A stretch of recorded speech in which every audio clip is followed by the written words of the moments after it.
Hey, this is Paul Lathrop from the Polite Society Podcast, reminding you that this podcast is a member of the Self-Defense Radio Network. Check out all the other great podcasts on the network at selfdefenseradio.net.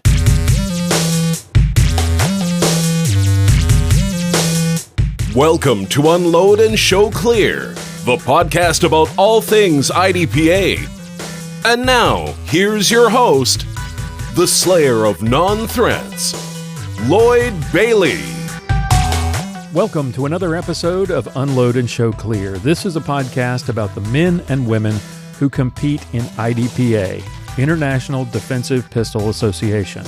Now, I've been attending IDPA matches since 2011, and over the years, I've met some really amazing people thanks to this sport. Ignore all the colorful jerseys and the sponsor logos, and underneath you're going to find everyday men and women who volunteer their time and their effort and spend their hard-earned dollars on travel, match fees, and gear to make this sport great. And today you're going to meet another one of these awesome people. But first, I want to thank today's sponsor. I want to take a minute here to thank our partner, the Armed Citizens Legal Defense Network. If you're involved in a situation where you have to use your firearm in self-defense, you very well may find yourself in a legal battle against overzealous prosecutors or the families of the criminal who you shot or threatened, who are looking to deprive you of your freedom or your hard-earned savings. You may find yourself charged with a crime or facing a civil lawsuit even if you did nothing wrong. That's where Armed Citizens Legal Defense Network comes in. For a small yearly fee, they will provide you with money for attorneys, money for bail, consultations, and access to experts like Marty Hayes and Massad Ayub. Don't face the fight alone. Visit Armed Citizens Network today. Use the promo code ARMEDLutheran-25. Save $25 off your first year's membership, or you can grab the coupon on my website. Sign up today. They will send you lots of cool resources, 8 instructional DVDs, and a book by Massad Ayub that I cannot recommend highly enough. Don't wait until you need their help. Be prepared. Sign up today. Visit armedcitizensnetwork.org. Our special guest today is Brad Lewis from Oro Valley, Arizona, our first Arizonan. Welcome to the show, Brad. Well, thank you for having me, Lloyd. Pleasure to be here. Well, tell us a little about yourself. Tell us what you're doing for a living there in Oro Valley. Well, I'm actually retired. I've been retired for quite a while. I'm 67 years old. Currently, I'm volunteering as the president of the Pima Pistol Club here near Oro Valley. Oro Valley, for those that may not know exactly where it's at, is about 17 miles north of the city of Tucson. Okay. And our pistol range is about 5 miles north of that, located in the valley right next to the Santa Catalina Mountains. Very nice view from there. I imagine so. So where did, are you a native Arizonan, or did you move there for the weather? Yeah, I moved here back in 2005. I'm from the Chicago area. And when I retired, I came down here almost immediately and worked at a retirement job for a little while. And actually, that's where I picked up on shooting competition, was through a friend on the job that I had here, introduced me to it and got me started. Did you have an interest in guns growing up? How were you introduced to guns originally? Well, I certainly did. I grew up hunting, mainly small game with 410 and 20 gauge shotguns. And then when I was 18 years old, I enlisted in the Marine Corps, and I served in there for 3 years. And of course, in the Marine, as a Marine, you're always trained as a basic rifleman. And I actually qualified 3 times over as expert in there, and kept my interest with guns for my entire life. Well, thank you for your service. I really do appreciate it. I know our listeners do. You said a friend introduced you to competitive shooting. Was it IDPA? And tell us what that first experience was like. Well, it was IDPA and a number of other of the shooting sports, also USPSA, Steel Challenge, and Steel Workers.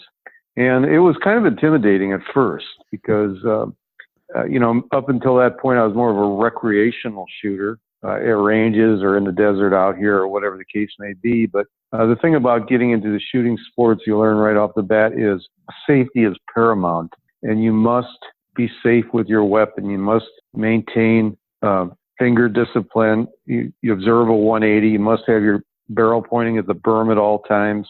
And then, of course, you see right away there are some guys that are very, very talented, shoot very fast, very accurate. So for the new shooter, at first it can be intimidating, but if you stick with it, you get sucked in by the competition of it all and the fun of it all. So you were hooked right off the bat.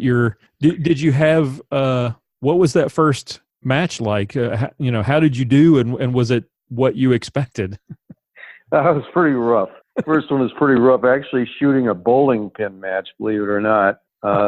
They don't actually have those much anymore out here, especially. But that was kind of interesting to do that. But it was very rough, and I put a couple of ADs downrange that I shouldn't have when I was unloading and showing clear. And that taught me a lesson there. But, I was hooked. I really enjoyed it, and I wanted to continue on. And eventually then soon thereafter, got a membership at the Pima Pistol Club and started participating in the various disciplines. What was the first IDPA match like? Because I know I started out, my introduction to competitive shooting was similar to yours, which was very stationary, shooting bowling pins or shooting clay pigeons. That first experience of actually running around with a gun and drawing it out of a holster and, making all those decisions, what was that like for you that first time? It was fairly intimidating on some levels and confusing on others because, there are a lot of rules. We all know IDPA has a lot of rules. No, there's not too many rules. So it takes you a while to pick up on it. And to be honest with you, Lloyd, the problem with our club at that time was the people that were running the IDPA, and I don't mean to be negative about them, but did not coach you up as much as we like to do now. When I became match director back in 14, I wanted to make it a point to really welcome new shooters and coach them up as much as possible so that they wouldn't get frustrated and leave and not want to come back. That's always the challenge, to bring in the new shooters and make sure they enjoy it enough and are interested enough and feel welcome enough to want to stay with the sport. And that's the only way we can grow. As a new shooter, you got in there, you got the first match jitters out of the way. How long was it before you actually went and decided, hey, I want to try my hand at one of these sanctioned matches? It was relatively soon. It was the first year that I was involved. I went up and shot I think it was the 2013 state championship in Phoenix. Mm-hmm. And that was an eye-opener there, because that was definitely at a higher level than our local match is here. And but again, it was always, every experience makes you stronger and gives you a better foundation to build on. And I enjoyed it a lot, and I've shot up there in that particular match every year since. I really enjoy going up there to Phoenix as well as other places. How far do you find yourself traveling for matches now? I don't go a long ways, Lloyd, because I'm not really all that fond of travel, but I do shoot matches in California, New Mexico, Arizona, and Nevada from time to time. And there's actually quite a few sanctioned matches right here in the Southwest, so you don't have to drive that far. That's true. What's your favorite? If you had to pick one that you circle on the calendar every year, what would it be? The New Mexico State Championship, especially when they have it in Las Cruces, is my favorite, because other than our own, of course, but the guys out there run a superb match. They're wonderful people. I love the city of Las Cruces, and actually I've had some really good success there, so that's part of it too. You're now a master in, is it SSP? ESP. So what did it take to get from that, wide-eyed first-time shooter to master? What was that what kind of an effort did it take? And then you took on an even greater responsibility. Like you said, in 2014, you became match director at your home club. What was that whole transition like? Why did you get that involved in the sport? Well, as far as going up to the ranks shooting wise, that was quite an evolution of different training and guns. I think every shooter goes through this. You start off with a gun that you think is right for you, but you eventually move on and to different ones until you really find the one that truly fits you the best. And then it's a lot of hard work, dry fire and practice and match participation that gets you. Also, I have to give some credit to Ben Stager. He came down here to Tucson on 2 different occasions, and I trained with him and Bob Vogel as well. They helped me a great deal. And the match director thing kind of took off on its own because when I was shooting a lot of IDPA, the guys running it at the time, I didn't think they were really making as much out of the match as they should have. So I got involved to try to help them. I started creating stages for the match, helped with the setup, and eventually they left and I took over, and that's the way it's been since. What is the philosophy for you when it comes to building stages as a match director? What do you look to do? You talked about trying to make sure that the new shooter comes back. How do you approach designing a match and the stages for a match in a way that challenges the shooter but isn't so crushing that the new shooter says, I can't do this, and they never return? Well, that's really the challenge of it. First of all and foremost, you must know the rules, because if you don't know the rules, then you're creating an environment which is very confusing to everybody. So you absolutely have to know the rules in what you're doing, and especially stage writing, stage scenario writing, so you're able to comprehend it and follow it through. I think that's the biggest thing. Mm-hmm. And I got into doing that.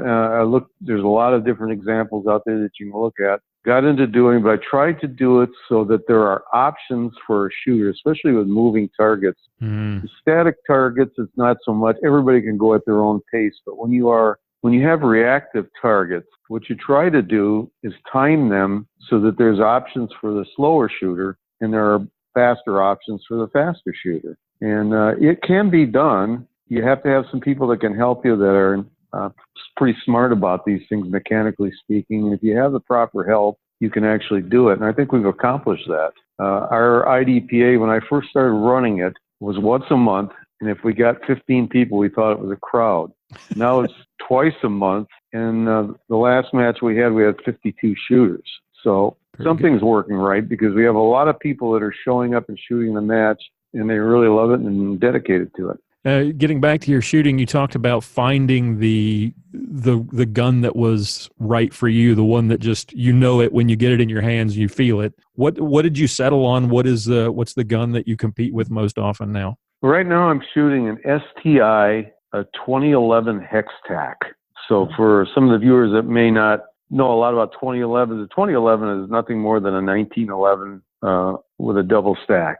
Right. And STI out of Texas. They make a very good gun. I really enjoy it.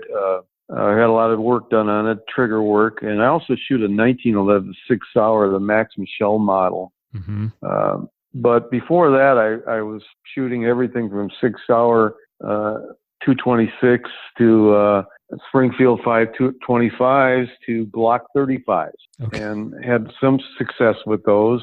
But I just really have gotten to where I really love the 2011, the 1911 platform. All right. So last segment before we get to the big question is one that I like to call Pick Your Poison. I'm going to give you a couple of different options, and then you tell us which one you prefer, which of the two you prefer, and why.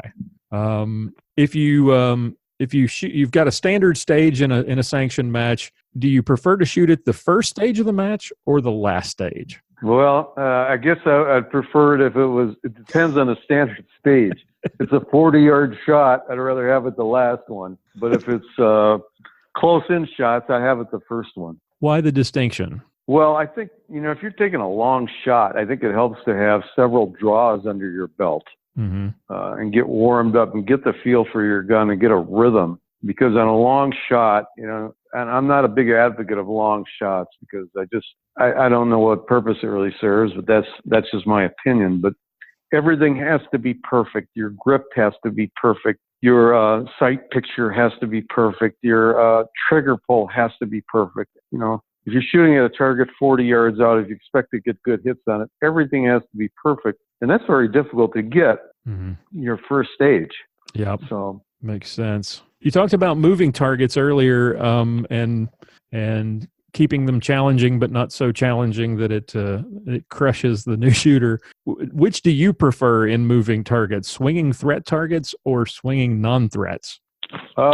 Well, we do a lot of both, actually. I think it's more fun as a swinging non-threat in front of an array of targets than just a swinger. You get so many different takes on that. I think probably one of the hardest shots you can ever make for anyone, if you really want to make it tough, is a swinger going over the top of some barrels where you only see the top portion of it. And especially if it's a fast swinger.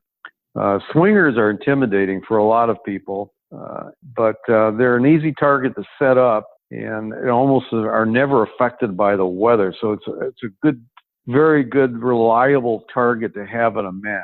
If you're a master in ESP, if you couldn't shoot ESP anymore, which division would you choose? Probably, I probably would go back to SSP or CCP, because I just bought a gun that I was going to shoot some CCP with, a CZ75 compact, which I really like. Oh, nice. I just might go to that discipline. It's a really good gun. The only problem with the CZs is if you're ever taking them apart, they're rather complicated. That's for sure. You talked about long shots and standards. Would you prefer a stage with, wide open targets at say 20 yards, or everything really, really close, say 10 yards, but lots of non-threats? I think everybody would rather prefer the wide open targets at 20 yards. I think I'm right there too. But I like the use of non-threats because it makes the person aim. At 20 yards, you'd be surprised some of these guys will rip off some fast shots and be really accurate. Stick a no-shoot around there, though. All I have to do is be off an inch or two, and they got him in the no-shoots. Right. I'll give you a perfect example. We just had a match this past Saturday in which I put a lot of no-shoots up there, and two of our best shooters, each one of them got 3 no-shoots. So that's 15 seconds onto your time. That changes the complexion of your match quickly. Throw a bunch of non-threats out there, and you get the pucker factor. You sure do. I don't know whether you've ever faced a situation like this, but how they do it in nationals, where you have 16 or 18 stages, and if you don't have enough points, you have to shoot it all in one day. If you were in that situation, and you didn't have enough points to choose your shooting days, would you shoot them all in one day, or would you say, I'll wait till next year? Well, that's a tough one because 16 stages is a long day. I've shot some matches that were 12 stages, and that was a long day. So 4 more is a lot to do. I guess I'd go with to shoot them all in one day and just grind through it. Also, I'd consider what time of year it is and where it's at, too, because if you're down in Alabama in August, 16 stages is going to kill you.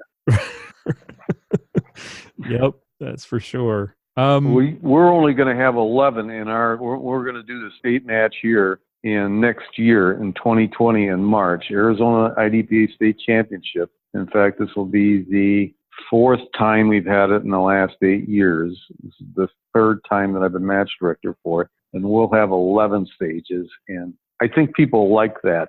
11 stages is a pretty good day's work out here. Right. And kind of a sweet spot for Arizona. What is the weather like that time of year for those who are considering a match in Arizona in March? What should they expect? Well, it's quite pleasant.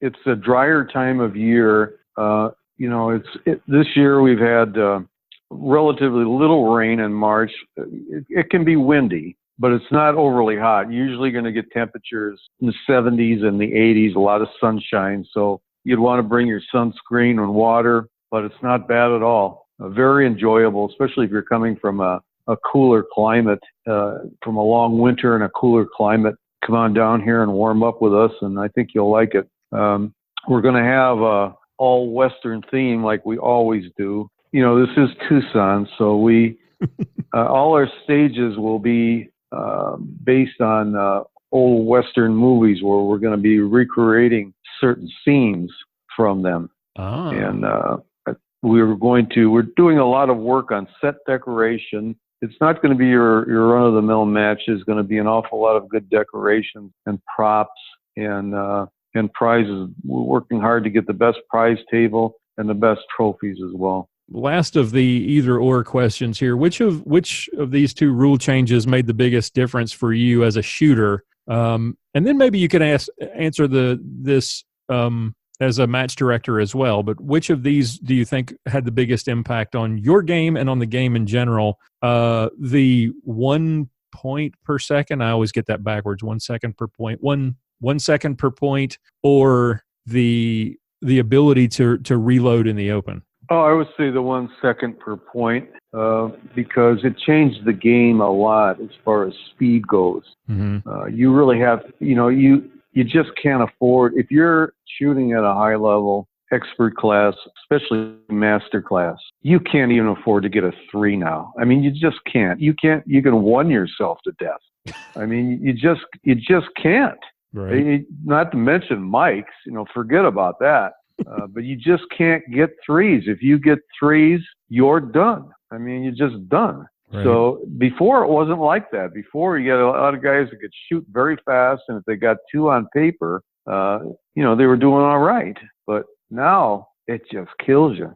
Did either of those rule changes, how did they affect the way you as a match director design stages? Well, obviously the points down really don't affect it. The changing the mag, on the move is a biggie. Everybody wants to do that.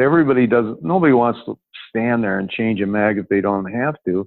So what I do as a match director, and it's a fine line to do so, because you have your 10+1 guys and you have your 8+1 guys. And, it's to try to get your round count right so that they can have the opportunity to do that is really tricky, and it's almost impossible at times, but you do the best you can. You want to give people, because they love to do that, and this is entertainment and it's fun. Mm-hmm. So you want to have your stages fun so people can move and shoot, and that's what they love to do, and you want to give them that.